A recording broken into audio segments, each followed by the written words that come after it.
What's up, players? What's going on, everybody? This is Dan Whitmer from Zen Dude Fitness, and today we're going to teach you how to prevent injury when jumping rope. Now, besides what kind of jump rope do you guys use, this is by far the most asked question on our YouTube channel. You guys have been super patient with this video. I've been trying to get this out for like 4 or 5 weeks, but we've had a lot of demand for some other videos. So again, Zen Dude Nation, thank you for your patience as Brandon and I put these videos together to help you become a lean, badass jump roping ninja. If you guys like this video, please give it a thumbs up below. Share it with a friend if you feel that it will help them, and also subscribe to our channel if you just want a bunch of more free workouts and tutorials and anything related to having fun and getting a super lean, ripped, awesome body with a jump rope. What are the common injuries associated with jumping rope? Thankfully, our friends over at Crossrope already wrote up a great article about this that we linked right here or in the description. And that article just touches on the most common injuries associated with jumping rope. They are shin splints, pain in your shins; calf strain, pain in your calves; plantar fasciitis, pain in your heels; patellar tendonitis, pain in your knees; Achilles tendon strain, pain in your Achilles tendon; and general joint pain, general pain all over your body. Wow, mostly your legs. Pretty much just your legs, not your upper body. Now, the first thing I want to discuss with you guys in regards to injury and pain when it comes to jumping rope, you need to be able to separate normal pain from bad pain. Normal pain, like just having that burning sensation in your calves or other muscles in your legs, is perfectly normal, and to be totally honest with you, fight through that. Don't be a wuss. Don't be like, oh my God, I can't do this workout because my calves burn. That's a good sign that the muscles are being worked, okay? Bad pain that you want to look out for is sharp shooting pain, or pain that lasts for a long period of time and inhibits your ability to even jump rope. You should also be looking for swelling in areas of your legs. Before you even work out, you should be warming up to give your legs a little bit of time to get used to that bouncing motion. So what I want you guys to do right now, before you even pick up the rope, let's just hop around a little bit like a boxer would. I've done this in the how to jump rope video, also how to jump rope like a boxer, but if you watch me here, all I'm doing is shifting the weight between my feet, and then I'm going both feet at the same time, and then shifting the weight into that boxer skip, but I'm not using a rope. I'm kind of just getting my body nice and warmed up. What we recommend is doing 4 to 6 sets, each of those sets being 30 seconds long, just bouncing on your toes. After you get done with this, what I want you guys to do is run through a little warm-up circuit that Brandon and I typically use: 20 jumping jacks, then 10 bodyweight squats, 10 front lunges after that, 5 on each leg, and then 10 push-ups. When you get done with that, rest for 30 seconds and then repeat that circuit twice more for a total of 3. The next thing you guys should be wary of is jumping rope on the correct surface. I recommend starting on a thin rubber mat, oftentimes found in a gym. Even just go out to Home Depot and buy a short 1/2-inch rubber mat to jump on in your garage. The next thing is very thin carpet. But look for a wooden gym floor, because even though that wood's pretty hard, wooden gym floors were built to give a little bit of cushion. That's why they're so ideal for playing basketball, where you're constantly running and jumping up and down. And as your body gets used to jumping rope, then you can start doing more stuff on asphalt or concrete like you'd see in sidewalks or even on the street. Next up, make sure that you have the right shoes to jump in. Of course, Brandon and I are huge fans of simplicity and minimalism, but if you're just starting out, I probably would not recommend jumping in your bare feet, because that's going to cause a lot of stress on your feet, your ankles, your knees, and your shins. I would recommend supportive running shoes, or some of my favorites are the new Jordan Eclipse, any of the Nike Lunar Series. Those Lunar Series shoes are super supportive, and then also Adidas Tubular is another favorite of mine. No, we did not get paid to endorse these. These are just shoes that we love. We think they look cool, and they're good at jumping rope. A big contributing factor to injury or shin splints or ankle problems or knee injuries when jumping rope is frequency. If you are a beginner and you're just starting out, don't try and jump rope every single day. That's where the pain is going to come from. Just like if you were to never have been active and start running or playing basketball, you're going to experience shin splints, so lessen your frequency. If you are not active at all right now and you want to get started jumping rope, I wouldn't even be focused on doing the workouts on this channel. I'd be focused on just simply jumping rope 2 to 3 times a week for 5 to 10 minutes each time.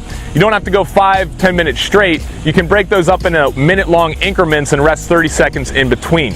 Once you're past that point and you can sustain a little bit more jumping rope without injury, I want you guys to move on to doing 2 to 3 of the workouts that you see on this channel per week, but resting again 1 to 2 days in between each. And like we have in our free 4-week challenge, we only have you doing 3 circuits instead of 5 for the first 2 weeks. So get in the free 4-week challenge and check that out. That's good if you are a beginner who has been a little bit active. Now, once you're at a more advanced level, that's when Brandon and I would recommend doing 4 to 5 of these workouts per week. Each of the workouts is about 30 minutes long.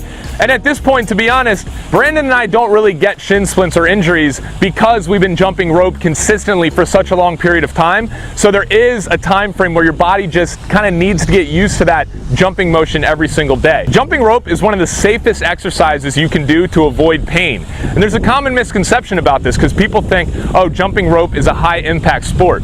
It is not a high impact sport at all. It's actually less of an impact than running. When jumping rope with the correct form, you're only coming about 1 to 2 inches at the most off the ground. For those people out there who are jumping rope and coming 5 to 6 inches, even a foot off the ground, that's probably why you're experiencing a lot of pain. Think about if you're just jumping up and down super hard. And as you'll see in the video here, this is not how you want to be jumping rope. You will injure yourself if you're just thudding your feet on the ground, if you're not up on your toes. What I want you to focus on is keeping the knees slightly bent, staying on your toes the whole time, not on your heels, and just coming an inch or 2 off the ground. Next up, what we always recommend is make sure that you are stretching correctly. Now, I'm about to take you through some stretching exercises here that can help with shin splints, can help with calf soreness and your ankles. So stay tuned for that, and then we'll get back into the video. If you have shin splints, which is just pain right here in your shins, it's coming from the anterior tib, which is the muscle that's located right next to your shins, okay? So it's not your shins that hurt, it's the muscle, which is the anterior tib. And so what you can do is you can do a few different exercises. The first being the heel walk. You've probably seen this before. Dan, if you just point down to my feet, you're just going to walk somewhere for about 20 steps. Back the other way. Great walk. Great walk. Great walk, B. That's how you're gonna help build strength, and so you're not gonna feel that pain in your anterior tib if you do these consistently. The next thing we're gonna do for your anterior tib, and this is gonna work the ankles a little bit as well, is you are going to get down again onto your knees. Act your whole body stacked right here, and this movement right here is really gonna stretch out the anterior tib and the ankles, okay? So you can just hold this for about 30 seconds. And once you sufficiently gone through this exercise, you can go ahead and extend your legs in front of you. You're also just going to release some tension in your calves. So you're just going to point your toes towards you as much as you can. Hold that for about 30 seconds. And then you're going to point them away from you, okay? And this only works if you point enough to where you feel that tension right here in your anterior tib. So go ahead and point towards in the opposite direction, 30 seconds both ways, okay? If you do a few sets of that, it's gonna really start to release the tension here. Now, those are the exercises for the anterior tib. Now we're gonna go on to the ankle, all right? If you have ankle pain, these exercises that I showed you will help, but in addition, you can just start your jump rope workout as a little warm up by getting on the balls of your feet and going clockwise for about 20 spins.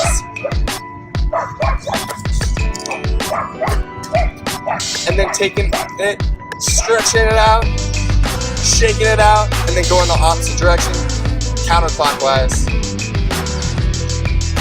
for another 20 rounds or so, right? Of course, we're gonna work both ankles, and then go the opposite direction on the other ankle as well. This is a tutorial, so I'm not taking you through the entire time that I usually would, but I recommend doing 3 sets on each ankle to really stretch them out. One of the best tools that I've found for my body in general, not just my lower body pain, is a foam roller and a lacrosse ball, people. If you are experiencing pain or soreness in your muscles, go ahead and watch me here as I roll my muscles out on a foam roller. There's really nothing that fancy about it. You're just applying pressure to those areas of soreness so that soreness dissipates and then you feel fine. Jump hard, be intense, let those muscles get sore and be okay with that. But if you feel any sharp shooting pain coming through your legs or in your joints or your muscles, that's when you know it's time to go back through this list and make sure that you are treating yourself good so that you can jump rope all day, every day. You know what I mean? You know what I mean? We'll see you guys on the next tutorial. Later.